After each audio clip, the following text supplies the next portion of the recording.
अमित, मेरा सवाल ये है कि आम आदमी पार्टी में इस बार टिकट डिस्ट्रीब्यूशन का और सीट किसको क्या मिलेगी, इसका क्या क्राइटेरिया रहा? एक तो जैसे प्रीति ने जिक्र किया, पटपड़गंज पिछली बार फंस गई थी, तो इस बार वहाँ एजुकेटर अवध ओझा को ले आए और सिसोदिया को दूसरी सीट पर भेज दिया। और क्या क्या पैमाने रहे, किस तरह की टैलेंट स्काउटिंग हुई, और अभी कोई सरप्राइज बाकी है क्या? 70 के 70 आ गए ना? अभी नहीं आए ना? तो सारे आ गए, पर विनेबिलिटी इस बार आपने आम आदमी पार्टी ने, अमित बताएगा कि एग्जैक्टली जो बीजेपी करती है वही किया। अच्छा। और क्यों किया है जी अमित। सौरभ, देखिए एक ही शब्द है, सर्वे सर्वे सर्वे। तो लगातार 3 महीने तक, हाँ, तो जिसके हक में सर्वे आया वो सुखी हैं, और जिसके हक में सर्वे नहीं आया कुछ लोग दुखी हैं, कुछ लोग दुखी होकर दूसरी पार्टियों में शामिल हो गए। और वो प्रक्रिया हो सकती है चुनाव के करीब आसपास कुछ और विधायक जो पूर्व होने वाले हैं वो बीजेपी या कांग्रेस की तरफ अपना रुख करें। तो कुल मिलाकर देखिए, ट्रैजेक्टरी शुरू होती है, अरविंद केजरीवाल जेल से बाहर आते हैं, एक छोटी सी सभा करते हैं पार्टी दफ्तर के बाहर, जहां पे वो अपने इस्तीफे की अनाउंसमेंट करते हैं। और उसके बाद से ही ये स्पष्ट कर दिया गया था सिटिंग विधायकों को कि अगर आपको इस बार चुनाव लड़ना है तो आप अपने इलाके में जाइए, लोगों के बीच रहिए, जो काम बचा हुआ है, रह गया है, नहीं करा पाए हैं, पूरा दमखम लगा दीजिए इसको निपटाने में। और फोकस एरिया भी था कि सड़कें ठीक करा लीजिए, नालियां, सिवर, पानी, ये कुछ की एरियाज हैं जो दिल्ली में वैसे भी जो सरकार, दिल्ली की सरकार चल रही है वो बेसिकली सिविक बॉडी सरकार ही चल रही है, क्योंकि सर्विसेज डिपार्टमेंट आपके पास है नहीं, पुलिसिंग आपके पास है नहीं। तो ऐसी स्थिति में बहुत ज्यादा कामकाज बचा नहीं है आपके पास करने के लिए। तो ये कुछ क्राइटेरिया दिए गए थे विधायकों को निपटाने के लिए, उसको एग्जीक्यूट करने के लिए, वो हुआ नहीं। तो उनको कहा गया, फिर उनको पहला सर्वे, दूसरा सर्वे, तीसरा सर्वे, 3 सर्वेज हुए हैं। तो पहले सर्वे में जिन विधायकों की स्थिति खराब थी उनको इंडिकेट किया गया था, और उसके बाद ऑप्शन तलाशने की प्रक्रिया शुरू हो गई।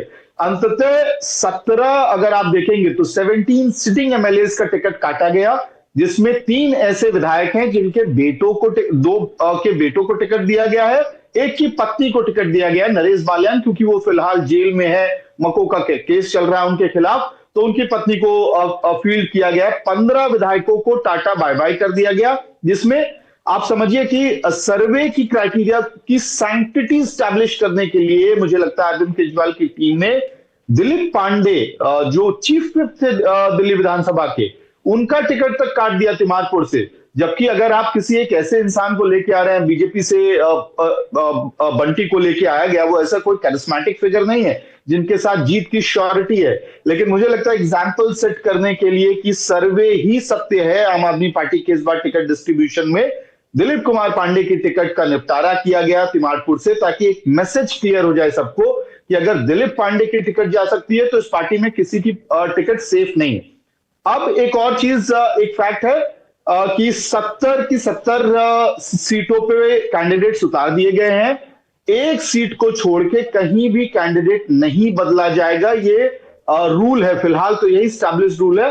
अनप्रेसिडेंटेड कोई घटना हो जाए तो अलग मामला है। मटिया महल की सीट है, शोएब इकबाल वहां से विधायक हैं, उनको टिकट दिया गया था, लेकिन बाप और बेटे जो पूर्व डिप्टी मेयर दिल्ली के रहे हैं आले इकबाल, उन दोनों में आपसी पारिवारिक एक अंडरस्टैंडिंग हुई है, तो आले ने एक तरह से अपने लिए कैंपेनिंग शुरू कर दी है। आखिरी मोमेंट में जब नॉमिनेशन की प्रक्रिया होगी तब जाके पिता के जगह पुत्र अपना फॉर्म भरेंगे। तो जो आपका सवाल था, क्राइटेरिया सर्वे का ही था, विनेबिलिटी फैक्टर था। और पटपड़गंज की अगर हम बात करें तो लास्ट टाइम जैसे प्रीति भी जिक्र कर रही थी, बहुत कम मार्जिन था। इस बार भी मनीष सिसोदिया जेल में थे 2 साल।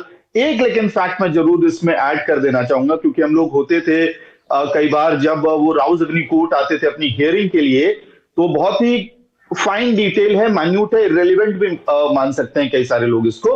उनके जो एमएलए टीम की जो कोर टीम थी, वो लोग वहां खड़े होते थे और हाथ में फाइल होती थी। फाइल में बड़े सारे लेटर्स होते थे। वो क्या लेटर थे? किसी पार्क का रेनोवेशन का काम है, कहीं छोटी सी नाली का काम है, कहीं सीवर का काम है। तो जब मनीष सिसोदिया राउज़ कोर्ट में हियरिंग के लिए आते थे, तब भी उनकी टीम वहां पे दस्तावेज लेके खड़ी रहती थी कि साइन हो जाए किसी तरह से कोर्ट से, तो वो सारा काम, एमएलए फंड वाला जो काम है वो चलता रहे, ताकि ऐसा ना लगे कि विधायक मिसिंग है तो काम रुक जाएगा, जो कि सकूर बस्ती में वैसे नहीं हुआ। जहां पे सतेंद्र जैन विधायक हैं, मंत्री रहे थे, जेल गए, सेम पीएमएलए का एक केस था, तो वहां एक तरह से आप कह सकते हैं कि काम ठप होने वाली स्थिति बनी थी, लेकिन पड़पड़गंज सीट पे लगातार काम चलता रहे, स्मूथली चलता रहे। ये मनीष सिसोदिया की पर्सनल टीम ने इसको ज्यादा से ज्यादा करने की कोशिश की, लेकिन ये फैक्ट है कि कई बार वोटर एम्बिशन जो है कल्ट लीडरशिप को भी ओवरराइड कर सकती है, और वो पड़पड़गंज के लिए परफेक्टली वो एग्जाम्पल बैठता है, जहां पे उत्तराखंडी वोट बैंक का एक सेंटिमेंट है कि उनको रीजनल लीडर चाहिए। रवि नेगी बीजेपी के बहुत ही शानदार लोकल काउंसलर हैं, पहाड़ी समुदाय से आते हैं, उनकी एक छवि है कामकाज की। उस सहारे से उन्होंने मनीष सिसोदिया जैसे स्टैचर के नेता को जबरदस्त चैलेंज दिया और ऑलमोस्ट हार की कगार पे लाके खड़ा कर दिया। तो वहां विनेबिलिटी के लिए एक एक्सपेरिमेंट हो रहा है, पूर्वांचली वर्सेस पहाड़ी वोट बैंक का फैक्टर यूज करने का।